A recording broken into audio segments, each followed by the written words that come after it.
beautiful Sunday morning. We'll be meeting an amazing guest today. And before that, I am Ridhamjan and I'll be the moderator today. The session today is organized by LPU, Fine Arts Society, Department of Cultural Affairs, under the aegis of GSW.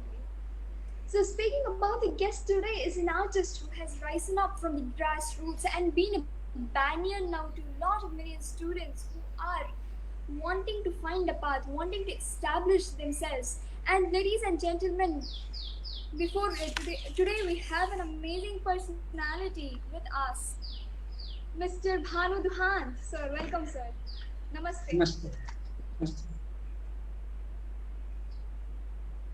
Sir, आपका जो life है, सुना है कि आपने अपना सफर एक अनाथ आश्रम से आरंभ किया है। तो अनाथ आश्रम से बिना कोई support, without rising up from no support and establishing today as such a famous artist, आप इतने लाजवाब आर्टिस्ट हैं, तो कैसे हुआ सर? आपका जो सफर है इसके बारे में हमें थोड़ा बताइए सर। ये जो मेरे बैकग्राउंड में आपको दिखाई देता है, उस पेंटिंग, उसके आशीर्वाद बिना कुछ नहीं बनता, राइट? ईश्वर की दया होती है तो ही हम कुछ बन सकते हैं। वो अनविजुअल है। हाँ जी, बिल्कुल। तो भी हमको विजन करना पड़ता है, ट्रस्ट होता है। ऐसे जीवन में भी ट्रस्ट होना चाहिए, अंदर से कुछ होना चाहिए कि मुझे कुछ करना है, तो ऑटोमेटिकली हमको हेल्प मिलती रहती है। जैसे अनाथ आश्रम में प्राइमरी कक्षा में स्टडी पूरा किया, वो टाइम पे 7 कक्षा में था, तब मुझे 25 रुपीज अवार्ड मिला था, और ओनली फॉर सब 25 पोर्ट्रेट पेंसिल का करके स्कूल ने मुझे अवार्ड दिया था करा के। तब से मेरा हौसला बढ़ गया आर्ट में। तो तब तो कहीं ऐसा नहीं था कि आर्ट क्या होता है, बस हम ड्राइंग करते हैं, ड्राइंग कैसे ड्राइंग करके क्या करेंगे वो भी कुछ नहीं था, बस एक जज्बा था, ऐसे आगे बढ़ते रहे। और वहाँ से 7 कक्षा के बाद में हमें पूरा होता है तो आश्रम से हमको जाना पड़ता है। मदर तो खेत मजदूरी करती थी गाँव में। हमारा गाँव है गुजरात में, सौराष्ट्र में, गिर प्रांत में, अकोलवाड़ी गाँव में मेरा। तो बहुत फॉरेस्ट जंगल है, वहाँ माँ खेत मजदूरी करती थी, तो वो भी एम्ब्रॉयडरी डिजाइन जानती थी, थोड़ा एम्ब्रॉयडरी डिजाइन जानती थी, गणपति वो सब करके एम्ब्रॉयडरी यानी भरत काम करती थी, लोगों को एम्ब्रॉयडरी डिजाइन करके देती थी। तब मैं थोड़ा छोटा था, मैं छोटा तो नहीं था, 7वीं कक्षा पार कर गया था। तो ड्राइंग का मुहावरा मुझे वहाँ से ज्यादा मिला, माँ से प्रेरणा मिला ज्यादा। तो हमारे एक समझे ना कि घरों घर हमारी ये जो अभी आप हमारी कला देख रही हो, हमारे घरों घर को डेवलपमेंट किया हुआ कला है। वहां से मुझे ज्यादा इंकरेजमेंट मिला। और वहां से मैं भी साधु के आश्रम में पढ़ने के लिए जूनागढ़, तो जूनागढ़ फॉरेस्ट का पूरा एरिया है, वहाँ संत लोग के जगह में मैं पढ़ता था। वहां से 7 किलोमीटर जंगल में चल के पढ़ने के लिए जाना पड़ता था। तो सब ये हार्ड वर्किंग करने की हैबिट हो गई थी, हार्ड वर्क करके भी पढ़ाई पूरा करना। वहाँ आश्रम में हर दुकान में हफ्ते में 2 बार पैसा मांगने के लिए जाना पड़ता था। जिसको ज्यादा पैसा मिले उसको अच्छा खाना मिलता था, अच्छा पीना मिलता था, कम पैसा लाए उसको सजा मिलती थी। तो भी वहाँ श्लोक ग्रंथ, ये जो हमारा वेद है तो इसका सब शास्त्र वेद का अभ्यास और सब बहुत अच्छी तरह से वहाँ चलता था। तो मैं सब जगह पर फैसिलिटी नहीं देखता था, हमको बस हमारा एजुकेशन हो रहा है नहीं वही पर ध्यान था, काम हमारा बहुत बर्डन नहीं था। तो वो हिसाब से वो हमको बिल्कुल बर्डन जैसा लगा ही नहीं, हार्ड लाइफ लेगा ही नहीं, क्योंकि हमको आगे बढ़ने के लिए करना ही पड़ेगा। बिना पैसे पढ़ना है तो आपको श्रमिक बनना पड़ेगा, और श्रमिक बनोगे तो ही आपको विद्या आएगी। एग्जाम्पल देता हूँ, महाभारत में एकलव्य गुरु ने नहीं स्वीकारा था, तो भी अर्जुन से बाणावली क्यों बना? क्योंकि उसमें एक पावर था खुद का, वो पावर गुरु द्वारा लेना था। तो गुरु की प्रतीक होता तो भी चलता, इसलिए उसने शिल्प बना के उसके डेली सामने रख के बाण विद्या सीखा जंगल में रह के।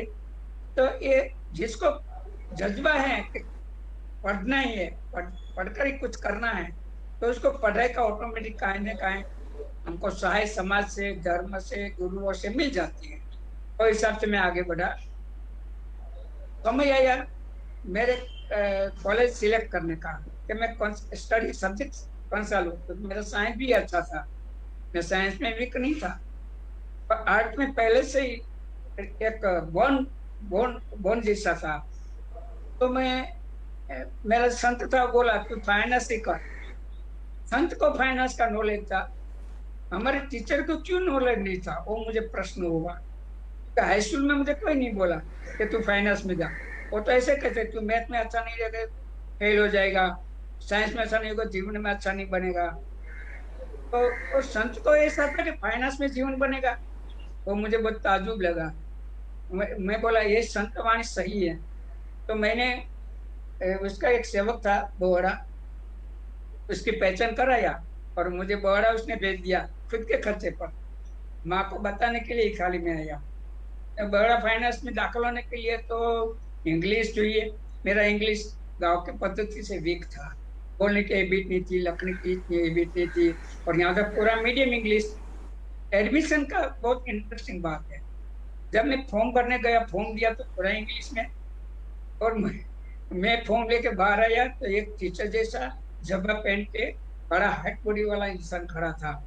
मैं बोला सर जी आप मुझे फॉर्म का मार्गदर्शन दोगे, मुझे हिंदी पे इतनी अच्छी नहीं आती थी। तो बोला कहाँ से आते हो, मैं बोला मैं सौराष्ट्र से आता हूँ। अच्छा, ऐसे फॉर्म ले लिया मेरे हाथ से, ऑफिस में गया, क्लार्क को बोला एक गांव से आता है उसको फॉर्म भरना नहीं आता, आप उसको कुछ दे दे तो आप भर के दो उसको पूरा फॉर्म। हो गया बाद में, और क्लार्क मुझे बोला अपने डीन को क्यों जाके बोला। उनको डीन क्या हो तो मुझे पता नहीं क्या डीन है, लेकिन अपना प्रिंसिपल है वो। ओ मुझे पता नहीं था। तो इस समय के केजी सुब्रमण्यम साहब था बड़ा फाइनेंस में, उसने हमारा इंटरव्यू लेना भी चालू किया। ऐसा प्रोसेस पूरा हुआ बाद में प्रैक्टिकल में मेरा पहले से अच्छा था, स्कल्पचर भी बढ़िया बनाता, गणपति सब बनाता था, पेंटिंग भी बनाता था, वो सब एलिमेंट आर्ट का कहते हैं, इंट्रोडक्शन ऑफ आर्ट का कहते हैं, वो तो मेरे अंदर था, इसलिए वो पेपर बहुत अच्छा गया प्रैक्टिकल। इस सुनने के लिए इसलिए कहता हूँ कि खरेखर स्टूडेंट को ऐसे रहना चाहिए, उसको कोई घबराहट नहीं रहनी चाहिए। स्टूडेंट के माइंड में कोई ये क्या होगा वो क्या होगा कुछ नहीं होना चाहिए, ओनली फॉर ईश्वर को साथ में रखो, सुबह साथ 2 मिनट प्रार्थना करो और अपना काम करो। मेन काम होता है, सत्य लोग वो जो होते हैं सही काम करने वाले को सब मार्ग मिल जाता है। तो टाइम पे 2 प्रैक्टिकल था, चार प्रैक्टिकल था, 2 था राइटिंग। हाँ, तो मैं ये पढ़ा नहीं था, तो मंडे का रिजल्ट था और मैं देने भी नहीं आया था, प्रैक्टिकल राइटर देने नहीं आया था, टकावारी के हिसाब से मुझे एडमिशन नहीं मिलना चाहिए। मैं आया, मेरे एक तो दोस्त बन गए, तो बोला गुजराती था, वो बोला तूने कल क्यों नहीं आया था, तो क्यों, अरे कल राइटिंग में था, ओरल ओरल था, मुझे पता नहीं, गया तो तुझे नहीं मिलेगा। मुझको कोई टेंशन नहीं, मिले न मिले तो मुझे तो आर्ट करना है, तो मैं खुद का दुकान खोल के करूंगा, ऐसे मुझे कहीं मिले ना मिले। तो बापू ने बोला मैं आ गया, मुझे तो आर्ट का वो एजुकेशन चाहिए, सर्टिफिकेट चाहिए, आर्ट तो होगा मुझे को पता नहीं। तो बोला अच्छा, अभी से अभिमान करने लगा, वो करने लगा। और फिर पोर्टफोलियो देखने जाना था, मेरा पोर्टफोलियो बड़ा था, बड़ा पोर्टफोलियो लेके आया था, जो काम किया था पूरा वो साहब लोगों ने खोला, 5 टीचर बैठे थे, वो सर भी था जिसे मेरा फॉर्म दिया था, डीन बीच में था। कब कब देखते देखते उसके पास आया, तो उसने कहा अच्छा है बहुत, और मैं आप निकलो। उनका सर एक मेरी मिस्टेक हो गई। अरे क्या, तूने एग्जाम मैंने एग्जाम सर नहीं दिया, ओरल का 2 पेपर बाकी रह गया है, अब बस ऐसे मिस्टेक करते रहो तो आगे जाओगे, इतना बोला। और हिंदी में ही बोलते थे, इंग्लिश भी बोलते थे। मैं निकल गया, मैं बाहर आके बैठा, सब बोला क्या हुआ तेरा, तो मुझे तो कुछ बोले नहीं, जाओ रहो। ओके, मंडे को मैं गया, मैं 80 स्टूडेंट लेना था, 35 मेरा नंबर था, मैं ताजुब हो गया और एडमिशन बड़ा में मिल गया। तो ये वहां भी खर्चा तो प्रॉब्लम था ही, मदर 100 रुपये ज्यादा नहीं बेच सकती थी, बराबर। ओके, तो मैं साइड में काम करने लगा। पहले तो जो मुझे ले गया था वो उसके कारखाने में वॉचमैन रखा मुझे, इनको पगार देते थे, रात को मैं वॉचमैन में कर इनको पढ़ने आता था। ऐसी लाइफ बहुत क्रैश, बहुत मुझे नहीं लगता था बिल्कुल। और मैं ग्रेजुएट भी हो गया ऐसे ही, बाहर का काम करके। कॉलेज में सर ने सपोर्ट दिया, 3 स्कॉलरशिप मिलने लगी। ऐसे मंथली मेरा पार्ट टाइम में स्कूल में जॉब करने लगा। ऐसे मेरे कभी मैंने ऐसा नहीं सोचा कि मुझे पैसा नहीं है, मैं कैसे करूंगा, क्या करूंगा। हो गया, पता नहीं कैसे हो गया। फिर ग्रेजुएट होने के बाद जॉब का टाइम आया। सर बोले तुझे पोस्ट ग्रेजुएट करना नहीं है, तू ऐसे ही अच्छा काम करता है, तुझे पोस्ट ग्रेजुएट करने की जरूर नहीं है, तू गार्डन बिल में जॉब में चला जा। और सर ने मुझे वहां भेज दिया गार्डन बिल में। तो मैं फंस गया, क्योंकि मैं डिजाइन बनाने के लिए जन्मा नहीं हूँ। मुझे तो आर्ट वर्क करना है। वहाँ अच्छा पगार था, वो छोड़ के भी एक कॉलेज की जाहिरात आई थी गुजरात में, वल्लभ विद्यानगर फाइन आर्ट्स में। तो वहां मैं इंटरव्यू देने गया। मेरा बड़ा बड़ा बार पेंटिंग लेके गया। तो इंटरव्यू बोला आपका वर्क कहाँ? हमको सर सब फोटोग्राफ लेके आए थे। मैं बोला सर बाहर रखा है, डिस्प्ले किया। वर्क से बाहर रखा हूँ, कहा सर पेंटिंग ओरिजिनल लाई हूँ। तो देख के मुझे वह ले लिया स्टाफ में। वहाँ 13 लोग थे, इसमें से मुझे सिलेक्ट कर लिया पेंटिंग में, और मेरा करियर आगे चालू हो गया। कहने का मतलब कि हमारा जज्बा होगा तो हमको कोई पीछे नहीं रख सकते।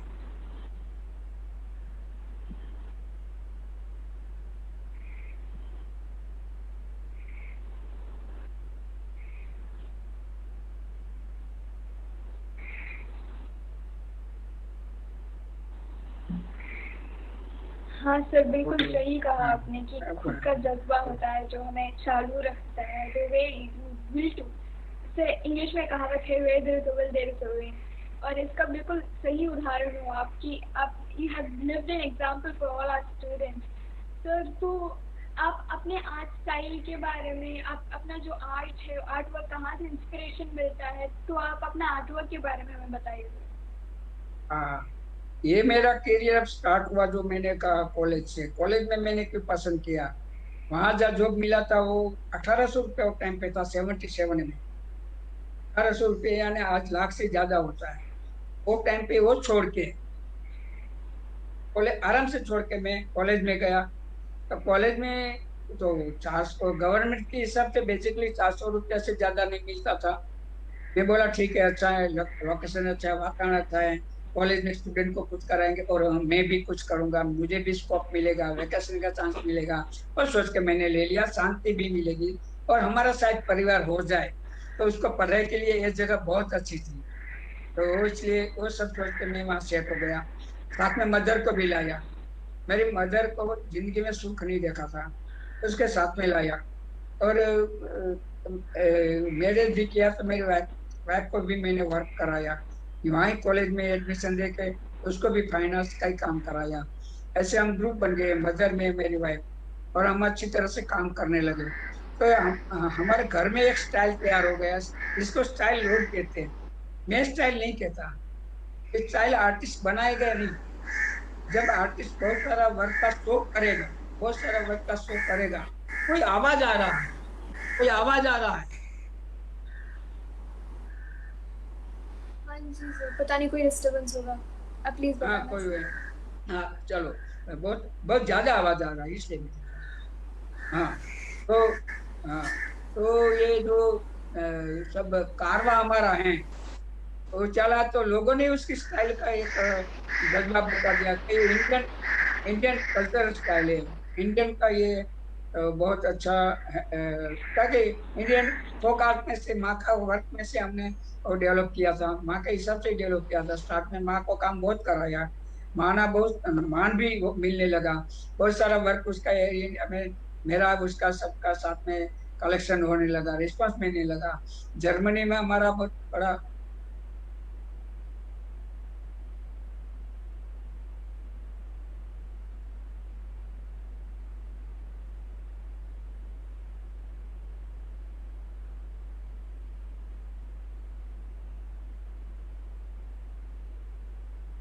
आवाज जोरदार मैं बंद कर दूं। आवाज बहुत अंदर कर अनेक डिस्टर्ब हो।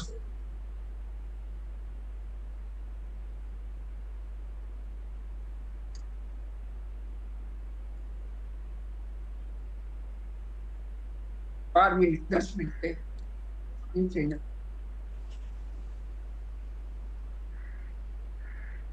हाँ जी सर।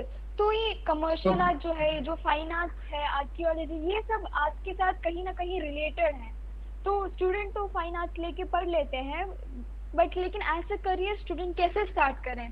बिकॉज आर्टिस्ट माना जाता है, लेकिन आर्टिस्ट कैसे एक प्रोफेशन में प्रोफेशनलिज्म ला सकता है, कैसे अपना प्रोफेशन करियर बना सकता है? हाँ, ये बात है, ये आर्ट में करियर बनाने का। तो आर्ट रियली में हाँ बोलूँ जी। तो हाँ, रियली में बोलूँ तो आर्ट हमारा जन्म से ही होता है, सबको सबको जन्म से होता है।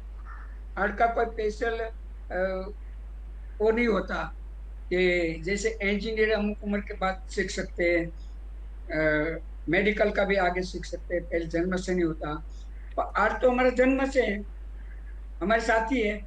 लैंग्वेज में बोलो तो हम बोलना सीखते हैं तो एक एक लैंग्वेज निकलता है, वो एक राग रागिनी बन जाता है। जन्म से उमा उमा उमा करते एक राग हो गया, एक राग से रिपीटेशन हो गया। तो संगीत, डांस, ड्रामा, वो सब हमें जन्म से ही है। हम चलना सीखते हो, डांस करके सीखते हैं, रियली विजन करे तो। ऐसे आर्ट भी जैसे हम जन्मते तो पहचान जब स्कूल में कराते हैं तो ए फॉर एप्पल, हाँ, ये नहीं सिखाते पहले, एप्पल की पहचान कराते हैं। एप्पल की पहचान से हम ये सीखते हैं। तो हमारे जन्म से आर्ट है। और हमारा ये बच्चों का माँ बाप भी जन्म से उसको आर्ट में first second third seven standard तक तो बहुत प्रोत्साहित करते हैं। मेरा बेटा ऐसा है, मेरी बेटी ऐसी है, मेरी बेटा है बनाता है, मेरी बेटी है, सब कहते हैं, राइट। 8वीं कक्षा में आए हैं, बाद में उसको बाईपास करा देते हैं और कहते हैं मैथ्स में ध्यान आप, साइंस में ध्यान आप। वो मैथ्स में आर्ट है, साइंस में आर्ट है, आर्ट सब जगह पर है। मैथ्स में आर्ट ज्योमेट्रिकल है, ज्योमेट्रिकल आर्ट तो 30% होता है मैथ्स की एग्जाम में। ज्योमेट्रिकल साइंस में जो आकृतियां सब बनती है, इसका 20% मार्क्स होता है, तो उसमें भी आर्ट तो है। यानी 40% सब सब्जेक्ट में आर्ट है, सिवाय लिटरेचर। लिटरेचर में आर्ट नहीं, आर्ट सब में है। तो इसका मीनिंग है आर्ट सब जगह पर प्रोफेशनल में है, यही मीनिंग हुआ। एग्जाम्पल, आप फाइन आर्ट्स की डिग्री लिया, डिप्लोमा लिया, जो लिया, राइट, बाद में जॉब का जरूर ढूंढना नहीं पड़ता कि सब जॉब में लाइन होती है, आर्ट में लाइन नहीं होती। आर्ट का जॉब ओपन है, वहां 2 3 4 लोग ही होते हैं। मानो म्यूजियम में है, मेडिकल कॉलेज में है, आर्किटेक्ट कॉलेज में है, बहुत टेक्निकल सब जॉब में आर्ट की जरूरत है। आर्ट बिना कोई चीज, design, art mean design, design बिना कोई चीज नहीं है। जो डिजाइन नहीं होती तो हम आज नंगे पुंगे घूमते हैं, डिजाइन नहीं होती। डिजाइन से ही सब शुरू हुआ है, वो हमारा हिस्टोरिक आर्ट में देखो पता चलेगा। तो आर्ट हमारे प्रोफेशनल में है, पहले वो है, बाद में सब हुआ है। उसका सबसे बड़ा example Leonardo da Vinci. Leonardo da Vinci ने आर्ट में सब फील्ड में काम किया है, सब फील्ड में करके दिखाया है, और आज ये दुनिया का एग्जांपल बन गया है। आर्किटेक्ट में लो, जूलॉजी में लो, आर्कोलॉजी में लो, या आर्किटेक्ट में लो, कहाँ भी देखो, मेडिकल में लो, सब में लियोनार्डो का डिजाइन दिखाई देगा। ये बड़ा एग्जांपल है। अब बात आई स्टूडेंट को जॉब की, तो ये मैं बोला सब जगह पर स्टूडेंट के जॉब है अच्छी तरह से। तो ये जॉब के सोचो मत, उसके पहले आप परफेक्ट आर्ट एलिमेंट को स्टडी करो। एलिमेंट आर्ट की स्टडी नहीं करेगा तब तक स्टूडेंट को कोई पता नहीं चलेगा। ये हमारा तत्व है, इसमें 5 एलिमेंट सिद्धांत हैं और 5 एलिमेंट हमारा फंडामेंटल है। तो 10 को बराबर फॉलो करके वर्क करोगे तो 3D 2D सब इसमें आ जाता है।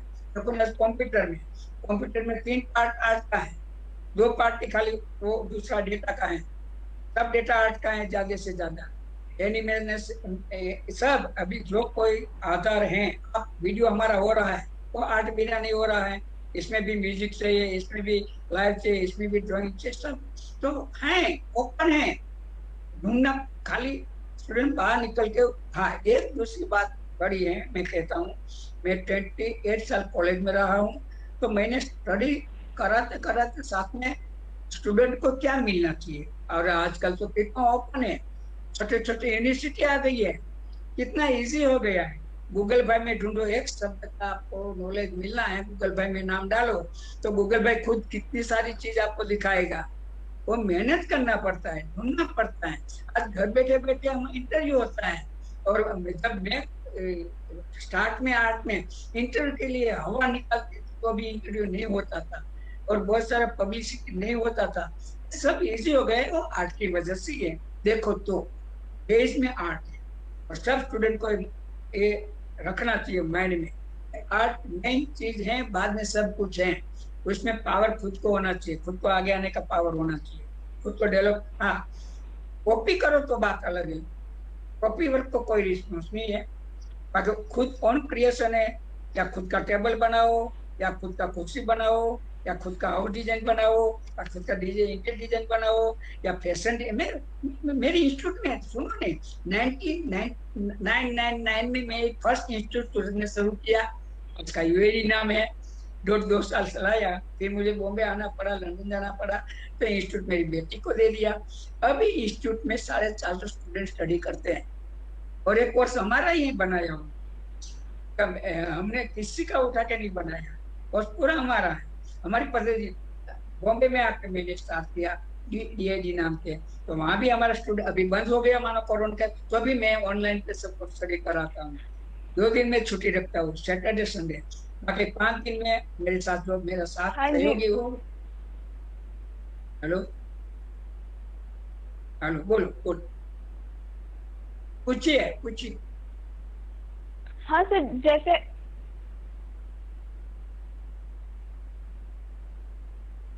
हाँ जी सर, जैसे आप अभी कहा कि ऑनलाइन हम, हाँ जी सर, ऑनलाइन जो क्लासेस अब आपके इंस्टीट्यूट में हो रहा है, तो ऑनलाइन और ऑफलाइन इसमें क्या फर्क है? फाइन आर्ट्स जो है वो आपके प्रैक्टिकल होता है कि आप हमारे स्टूडियो में बैठो, कहीं बैठो और लाइव स्केचेस बनाओ, पेंटिंग करो, देखो, एक्सपीरियंस करो, ये सब होता है।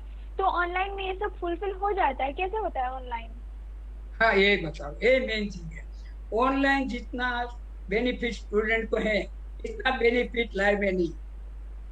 पहली बात क्यों कि लाइव में टीचर हाजिर होते हैं, स्टूडियो में घबराहट की वजह से वो जो खुदाई दिखाना है, खुद के हिसाब से बढ़िया करना है समझ के, और नहीं कर सकता। बाद में टीचर उसको टॉपिंग करते रहते हैं, और टीचर को भी सबको साथ में लेकर चलना नहीं होता है, उसको अच्छा बुरा होता है, तो कोई सब स्टूडेंट को ऐसा अन्याय हो जाता है। तो दिखाना घबराता है, बताने का घबराता है, बोलने का घबराते हैं। इसमें नहीं है। इसमें डेमो करना जो ऊपर बिल्कुल इजी है। हम टेबल पर काम करके बच्चों को जाकर दिखाते हैं, वैसे यहाँ टेबल पर दिखाओ, बच्चा सामने देखे बैठे देखता है, डेमो बढ़िया देखता है, फिर बच्चा करे वो हम देखते हैं, और यहाँ बैठे हम बोल सकते हैं नहीं ये रेड कम डालो, नहीं वाटर कलर है, सही बात है, और वाटर कलर का मैंने क्या नहीं कि पानी लो, कलर में थोड़ा पानी डालो, वाटर में कलर मत डालो, ऐसे हम सब कह सकते हैं, उसको समझा सकते हैं, और बहुत मस्ती से काम करते हैं, इतना अच्छा काम करते हैं। और मुझे भी मजा आती है कि मैं यहाँ से फ्रांस के स्टूडेंट को पढ़ा रहा हूँ, जर्मनी के स्टूडेंट को पढ़ा रहा हूँ, बेंगलोर के स्टूडेंट पढ़ रहे हैं, दिल्ली से स्टूडेंट पढ़ रहे हैं। ये सब स्टूडेंट ऐसे हैं तो घर बैठे काम करते हैं, कोई एजुकेशन आर्ट का नहीं है। दूसरी बात, आर्ट में एजुकेशन आर्टिस्ट बनने के लिए नहीं होता, कोई भी एजुकेशन कोई बनाता नहीं, वो खाली बटर रोटी के लिए होता है। बाकी सब रूटीन वर्क सिखाते हैं, जो आज टीचर सिखाते हैं, वो स्टूडेंट आ गया, दूसरा आएगा, वो 30 साल तक टीचर एक ही चीज सिखाते रहता है, तो वो भी बोरिंग हो जाता है। स्टूडेंट को क्रिएशन करने की जरूरत होती है। कॉलेज में सर्टिफिकेट लो और थोड़ा एलिमेंट और थोड़ा प्रैक्टिस और थोड़ा फंडामेंटल इंफॉर्मेशन हो, आर्ट सीख लो, बाद में खुद का डेवलप करो तो आगे जाएंगे। या फैशन डिजाइनर हो, या इंटीरियर डिजाइन हो, टेक्सटाइल डिजाइन हो, सब डिजाइन का एक एलिमेंट ही सीखना होता है। और देखो नहीं, फैशन डिजाइन में क्वालिफिकेशन आर्ट का नहीं, बहुत कम पूछते हैं, क्या वो PhD किया हुआ है साइंस में, कॉमर्स में, और डिजाइनर बन जाते हैं। जिसको आर्ट का नॉलेज ही नहीं था, कलर का नॉलेज ही नहीं था, वो डिजाइनर बन जाते हैं, वो डिजाइन कैसी बनेगी? ये भी एक बड़ा प्रश्न है ना। और ये बड़े इंस्टीट्यूट में निकलते हैं और फैशन डिजाइनर बन जाते हैं, रियली उसको कपड़े का नॉलेज लेना पड़ता है, बहुत हार्ड है, 5 इयर्स का कोर्स है, उसको फॉलो नहीं करते। ये करना चाहिए, और वो कहाँ से करेगी? इसका तो सब्जेक्ट अलग था, और कॉमर्स की थी, इसको कलर कभी देखा ही नहीं था, तो कैसे करेंगे? तो भी आजकल ये सब इंस्टीट्यूट चल रहा है और अच्छा जॉब भी कर रहे हैं, तो पहले से क्यों नहीं करते? वो मेरा वो प्रश्न है। पहले से करना चाहिए तो बहुत बहुत जीनियस बाहर निकलते हैं। देखो हमारे देश में एक प्रॉब्लम है एजुकेशन का, एक अलग पद्धति से वहां नहीं है। लंदन में मैं घुमा हूँ, मैं जर्मनी में घुमा हूँ, एजुकेशन की साथ ही में रहा हूँ। एजुकेशन छोड़ के मैं अभी तक 45 ईयर्स से एजुकेशन में हूँ, 77 से एजुकेशन में हूँ। और अभी भी मुझे तो एजुकेशन देना ही अच्छा लगता है। आर्ट ऑफ तो आपने देखा, हमारे गैलरी में सब खोल के देखा, प्रोफाइल में देखा, पर एजुकेशन में भी इतना मैं आगे का जाने का यहाँ पे कोशिश करता हूँ। एक क्वेश्चन है सर। बोलिए बोलिए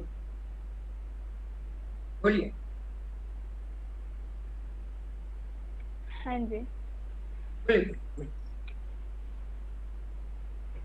हाँ जी सर, यहाँ पे जो आपने अभी कहा कि मैं जर्मनी हुआ हूँ और इतने इंटरनेशनल स्टूडेंट्स हैं आपके, सिर्फ भारतीय जनता नहीं है और बाहर के भी स्टूडेंट जो आपके पास हैं, तो अपने भी कल्चरल आर्ट स्टाइल से जैसे तंजावुर पेंटिंग हो गया, मधुबनी हो गई, वर्ली हो गई, तो ये सब आर्ट स्टाइल और फॉरेन के आर्ट स्टाइल जैसे क्यूबिज्म, फैसिज्म वगैरह है, तो ये सब मिक्स हो जाता है। अभी जो है मॉडर्न आर्ट के नाम में सभी सब मिक्स हो जाता है। तो आपको कभी ऐसे लगता है कि जो भारतीय कला है, जो हमारी परंपरा है, जो ट्राइबल आर्ट है लाइक वर्ली और मधुबनी, ये अभी लोग करते हैं, इसका वैल्यू कम हो गया है, इसके बारे में आप अब बताइए सर। तो ये क्या हो रहा है एक्चुअली? बस एक पॉइंट में कहूंगा, हमारे एजुकेशन में कोई भी फाइन आर्ट्स में जाओ, ये चीज को गौण मानते हैं। मैं भी 10 साल तक तो टच नहीं किया था। जब जर्मनी शो हुआ और रिस्पॉन्स मिला और शो करने लगा तो बोला, पहले शो किया जब हुआ तो बोला कि ये आपका वर्क नहीं है, आप इंडियन हो, आपका इंडियन का दर्शन कहाँ?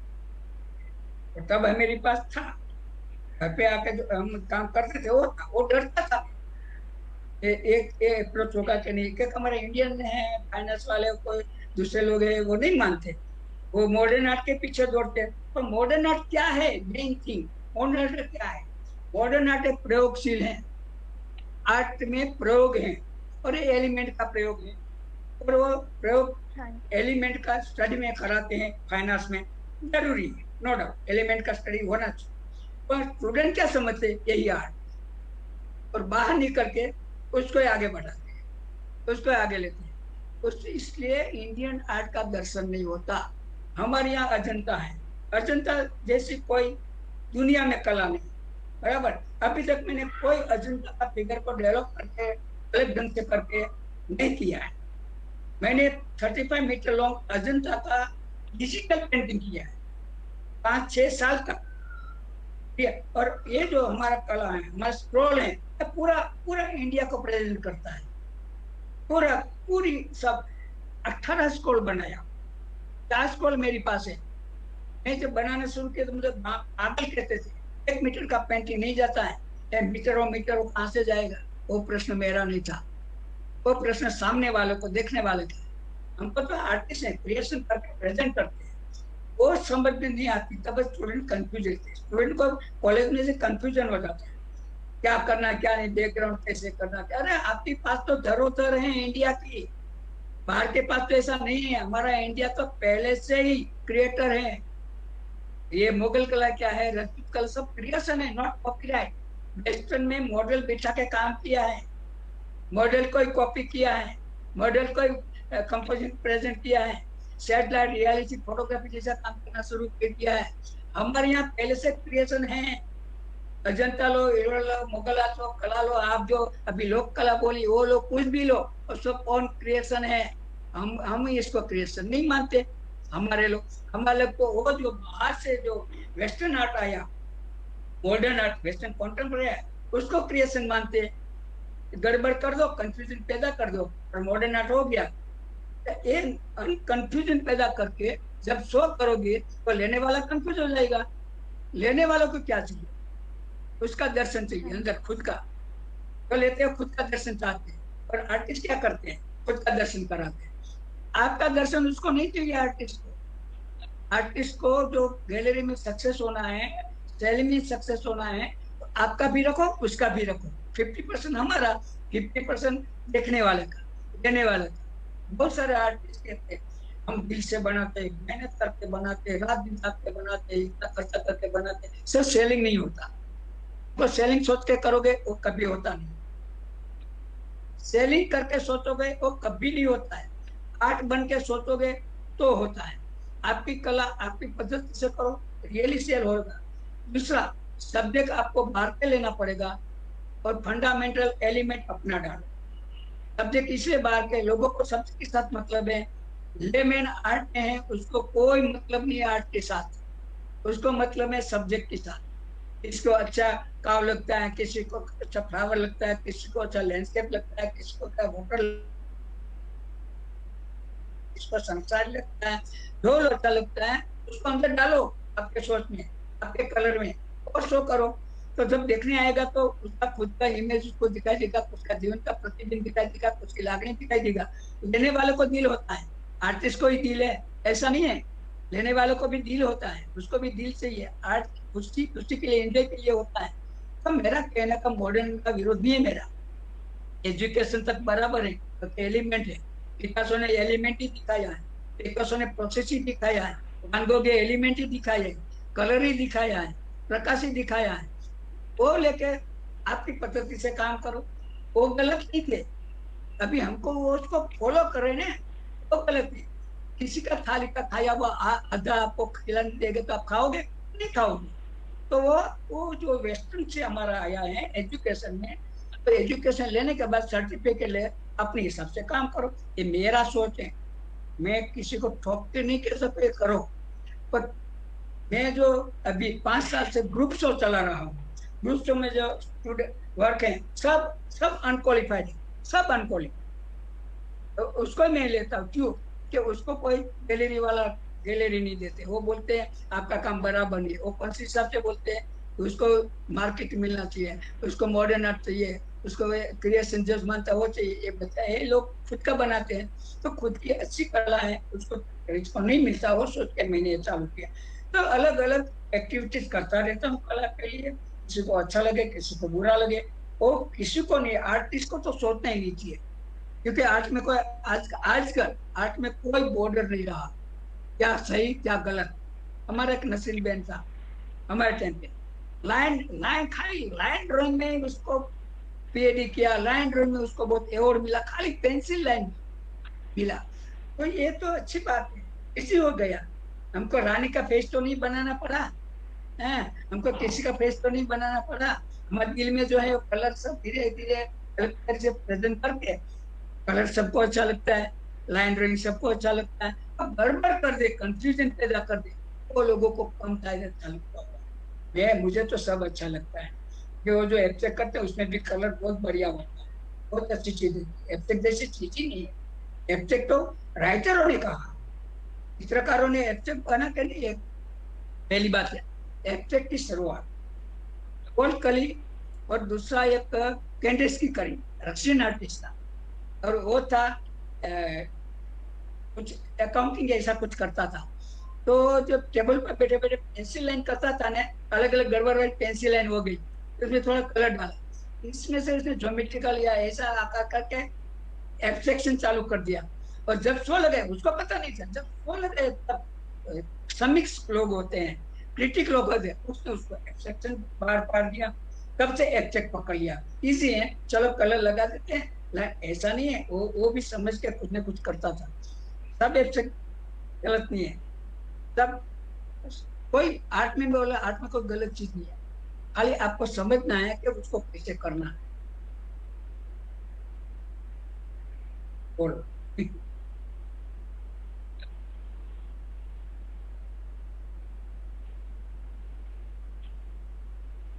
और कोई तो क्वेश्चन? जैसे आपने अभी कलर्स के बारे में बताया ना हमें, तो अभी तो हाँ। वाटर कलर हो गया, एक्रिलिक हो गया, हाँ, और इसके अलावा जो हमारे भारत के पारंपरिक कलर्स हैं, जैसे जयपुर की मिट्टी से बनती है और हाँ, वो हाँ, नेचुरल डाइज बनता है, इंडिगो का होता है, तो ये सब आजकल है भी, कोई यूज भी करता है? जो देखो, हमने स्टार्ट में बिल्कुल स्टार्ट माँ नेचर कलर बनाती थी, वो कभी बोतल कलर टच ही नहीं करते थे। उसने गुलाब का कलर बनाया, हल्दी का कलर बनाया, गेरू का कलर बनाया, कोसा का कलर बनाया, सब बढ़िया मेथड मुझे सिखा दिया। खामी रही तो मैं 83 में जयपुर गया, वहां बनस्थली विद्यापीठ, वहां देवकी नंदन करें फ्रेस्को म्यूरल सिखाते थे। और फ्रेस्को का नेचर होता है, फ्रेस्को हमारे अजंता पूरा नेचर कलर से, स्टोन कलर से बनी है, और जयपुर में जितना काम होता है स्टोन कलर से होता है। तो मेरे में दो मेथड आ गई, एक नेचर ऑर्गेनिक कलर और एक जयपुर स्टोन कलर, दो मेथड मेरे पास आ गई। मुझे बहुत अच्छा लगा। घर पे आया, मैं बोला चलो बाप हम बड़ा पेंटिंग बनाते हैं। तो बड़ा कैसा, उनको लंबा लंबा बनाते हैं। ऊपर लंबा लंबा मुझसे नहीं होगा। उनका आप मेरे पास बैठना बस, और हम थोड़ा सा कंपोजिशन जो करते दोनों मिलके डिस्कस करके, हमने हैंडमेड पेपर लिया और नीचे से कापड़ लगा के 18 metre long painting first for painting 83 में बनाया, महाभारत सब्जेक्ट लेके। और इसमें ऑर्गेनिक कलर, नेचर का ये स्टोन कलर सब यूज किया, मस्ती से बना के काम किया। मैं जयपुर से बहुत सारा कलर लाया था, वो कलर अभी भी संभाल के रखा था। और टाइम पे एक बड़ी दुकान थी, वहां मिलता था स्टोन पाउडर कलर, हिंगला बिंगला सब बहुत अच्छा सा कलर, वो मैं लाया। और तब से हमने जो कलर स्टार्ट किया, तो कापड़ में लगाना तकलीफ होता था कि कापड़ में क्या लगाए, जैसे कापड़ में कलर बैठे। तो उसके लिए जो एक प्रोसेस है, स्पेशल डाइंग प्रोसेस है, मैं मिल में थोड़ा सा जाना था डाइंग प्रोसेस, वो हिसाब से हमने कापड़ पे स्टार्ट किया, तो कापड़ में सफलता मिलने लगी। तो हमारा स्कोर एयर इंडिया में जो है, आपकी दिल्ली में IGC में 1200 मीटर पेंटिंग है, सब ऑर्गेनिक है, सब ऑर्गेनिक। बाद में थोड़ा सा पीछे से जो कलर की जरूरत, इसमें हमारा 5 कलर है, ओनली फॉर 5। पहले तो कलर का खर्चा करने की जरूरत ही नहीं किसी को, ये ट्यूब का थप्पे थप्पा लगाते वो जरूर नहीं है, ये पेस्टल का पूरा 48 बहुत शेड जरूर नहीं है, ओनली फॉर 3 कलर की जरूर है। 3 कलर, रेड, येलो और ब्लू, सब मिक्स बनके, हाँ सब मिक्स करके होता है। बस कलर मिक्सिंग सीख लो, प्रैक्टिस करो, आपको कोई कलर लेना। अरे ये तो छोड़ो, प्राइमरी कलर यूज करो ने। हमारा स्कूल ने 100 मीटर 600 मीटर काम किया अभी तक, 600 मीटर, इसमें सब में हम 3 कलर यूज किया है, 5वां कलर यूज ही नहीं है। पतला करके किया तो 5वां बन गया, और पतला कर और सेट किया। तो कलर पे चिंता करने की जरूरत नहीं है, ज्यादा खर्चा नहीं है, कापड़ में खर्चा है। और सबसे क्रिटिकल है सब्जेक्ट, क्योंकि हमारा ग्रंथ सब साहित्य में लिखा हुआ है, संस्कृत में लिखा हुआ है, इसका ट्रांसलेशन करके हमको। आप बोले ना कि इंडिया का आर्ट क्यों डेवलप नहीं है, इंडिया का आर्ट बहुत डेवलप है। IGC में जाके देखो, इंदिरा गांधी नेशनल सेंटर राजीव गांधी ने स्थापना किया, उसमें पूरा 2.5 लाख रुपया इंडियन पद्धति से है पूरा। नेशनल म्यूजियम मॉडर्न आर्ट छोटा सा है, IGC कितनी बड़ी है, तो किसी को पता नहीं कि हमारा काम हमको करना ही नहीं है। हमको हमारी चीज अच्छी नहीं लगती है। मानो इंग्लिश मीडियम कर देते, इंग्लिश में ही पढ़ाई करते हैं, तो क्या जो इंग्लिश पढ़ता देश वो पीछे हैं क्या? हम पीछे हैं, क्योंकि हम इंग्लिश के पीछे दौड़े हैं, इसलिए हमको अभी गुलाम मानते पीछे रखते हैं। पर इंग्लिश छोड़ो, मुझे तक अभी भी इंग्लिश का ठिकाना नहीं है हाल भी। तो अभी हम 20 कंट्री में एग्जीबिशन करके आए, और करते हैं अभी भी, ग्रुप लेके जाते हैं। तो क्या हमको इंग्लिश की जरूरत नहीं, उसको जरूर है तो इंग्लिश वाला और हमारी भाषा समझने वाला रखे। पिकासो कहाँ इंग्लिश सीखा था, वो तो फ्रेंच था, ऑल वर्ल्ड में फेमस है। अरे भाषा का कोई इम्पोर्टेंट नहीं है, खाली भाषा सीखो, भाषा में मत बनो, खाली कला सीखो, उसकी कला में मत बनो। ये मेरा कहने का है, आगे जाना है तो बहुत बात होती। बोलिए, पूछिए। देखो मैं बोलता हूँ, बिल्कुल बढ़िया, मैं बोलता हूँ, हाँ जी बिल्कुल मैं बोलता हूँ हमने थोड़ी देर पहले कहा, 2-3 सवाल पहले, जो एलोरा अजंता हो गया। हाँ बोलो। अजंता एक तीन कला की संगम है। अजंता 3 कला, इसमें स्कल्पचर है, इसमें आर्किटेक्ट है। जैसे वो एलोरा अजंता को हो गया, वैसे तमिलनाडु, साउथ इंडिया में भी वो एक ही साथ हाँ जी। डेवलप हो रहा था, एक ही पीरियड में डेवलप हो रहा था। एक ही वंश जो 3-4 वंश, सातवां राजा, गुप्त पीरियड का राजा वो था, वही डेवलप कर रहे थे धर्म प्रचार के लिए। उसको आज का कोई मतलब नहीं था। उसको तो उसका धर्म जो था, जैन धर्म वाला उसके काम कराते थे। इलोरा में जैन, तीन धर्म इलोरा में है, जैन धर्म, वैष्णव धर्म और शिव धर्म। और बौद्ध धर्म में थोड़ा सा बौद्ध धर्म है। 4.5 धर्म का संगम એટલે इलोरा। तीन कलाओं का संगम એટલે अजंता। इसे डिफरेंस, डिस्टेंस भी बहुत है, 70-80 किलोमीटर है। दोनों का डिस्टेंस भी बहुत है और वर्क में डिफरेंस बहुत है। थोड़ा सा इलोरा में जैन में गुफा में थोड़ा पेंटिंग बना है। और वो सब धर्म वो टाइम जो काम करते थे वो भी राजाओं जो देते सब्जेक्ट को आधार से काम करते थे। बाद में उसके क्रिटिक लोगों ने, ये हमारे लोगों ने उसको बाहर नहीं दर्शन कराया, तो बाहर ने लोगों ने कहा कि आपकी कला ऐसी है। हम के लोगों में तो आंख में रोक दिया, अंदर गुफाओं में कांटा डाल दिया, पत्थर डाल दिया, गुफाओं बंद कर दिया। हमारा जैसे तो ऐसी हालत हुई। अंग्रेजों ने भी बाहर लाया, अंग्रेजों ने दर्शन कराया कि इतनी बड़ी गुफा ये लोगों के पास है, इतना आर्ट है। ये कि पहले से हम आर्ट में, लोग या पब्लिक तो आर्ट में अभी भी मानती नहीं है, अभी भी जागरूकता नहीं है। अभी भी हम तो कला में अनसीधा कहते हैं, ऐसे लोग हैं। तो ये नहीं होना चाहिए। हमारे पास बहुत जरूरत है, बहुत प्रेरणा है, बहुत काम करने वाले, बहुत गांव में काम होता है, उसकी प्रेरणा लेके काम करना चाहिए। ये मेरा विचार है, मेरी सोच है। मैंने हमारे सौराष्ट्र की कला का जो एम्ब्रॉयडरी था, कलर था, वो लेके हमने लंबे लंबाई पेंटिंग बनाना चालू किया है। आज 25 ईयर से मैं छोटा पेंटिंग बनाता ही। इसके पीछे रखने के लिए बीच में स्कोर और पीछे रखने के लिए वही सब्जेक्ट को हम बना के रखते हैं। तो और लोग को देखना है देखते, लेते हो लेना है, वो परवाह करते नहीं, हम काम करते रहते। सब ऐसे काम करते रहो। इसमें जॉब भी बहुत पड़ा है, जॉब ढूंढना पड़ता है। और आजकल तो जॉब के लिए बहुत एनिमेशन, बहुत सारी कंप्यूटर के हिसाब से हमारा आर्टिस्ट का जॉब तो बहुत डेवलप हुआ है, बहुत बढ़िया हुआ।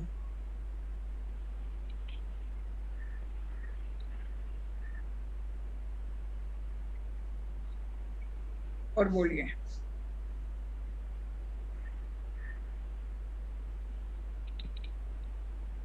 हाँ जी सर, हाँ जी सर, बिल्कुल।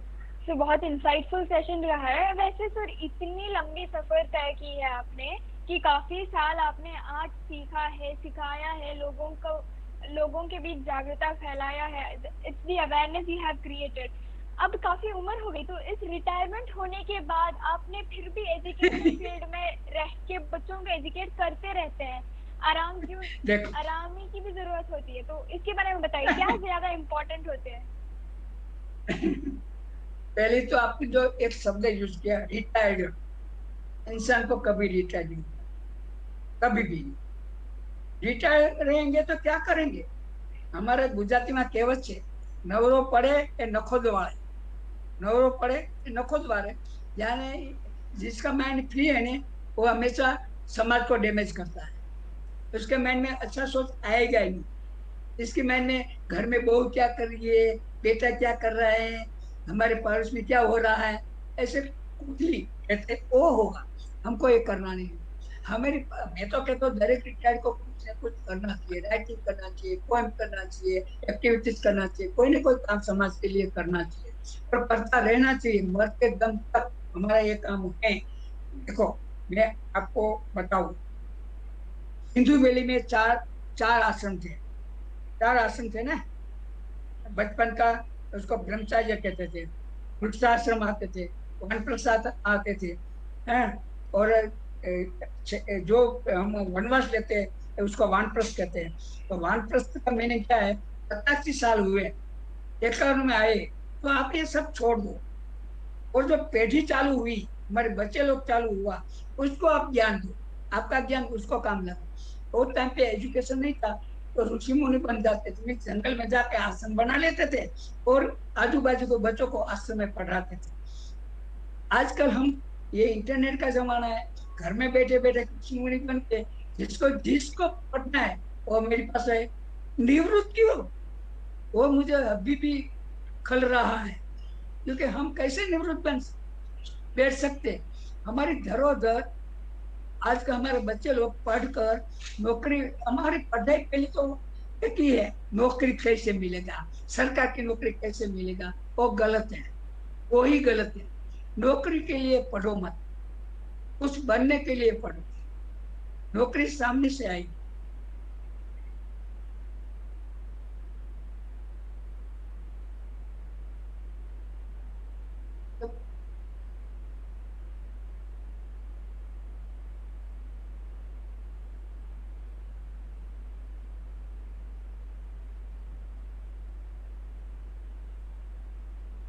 कट हो गया इसका, यहाँ टाइम जी।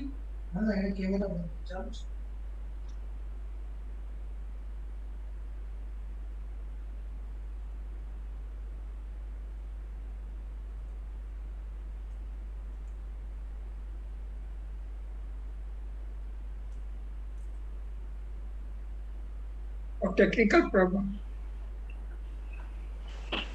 हाँ जी सर।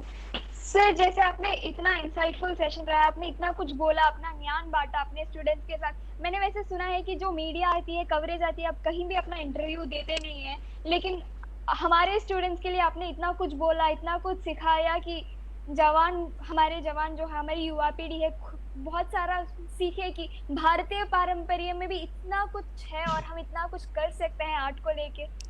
बहुत अच्छा सेशन रहा है sir. So thank you very much. Thank you, ladies and gentlemen. We thank the amazing artist we had here, Mr. Bhanu sir. So this session has been such an amazing session, I guess. Sir, हमारे बच्चों की तरफ से आपको बहुत-बहुत thank you आ रहा है. Thank you. And ladies and gentlemen, we wrap up this session really soon. We are going to wrap it up. So are there any questions? कोई सवाल है जो कोई सर से पूछना चाहता है? सर आई थिंक ये जो है, आप जो आपने सिखाया, यही हमारे लिए बहुत ज़्यादा है और हम आशा करते हैं कि हम ऐसे जाके सीखते रहें आपसे। सर सारी यूनिवर्सिटी की तरफ से थैंक यू सर, धन्यवाद sir. So thank you all. Thank you.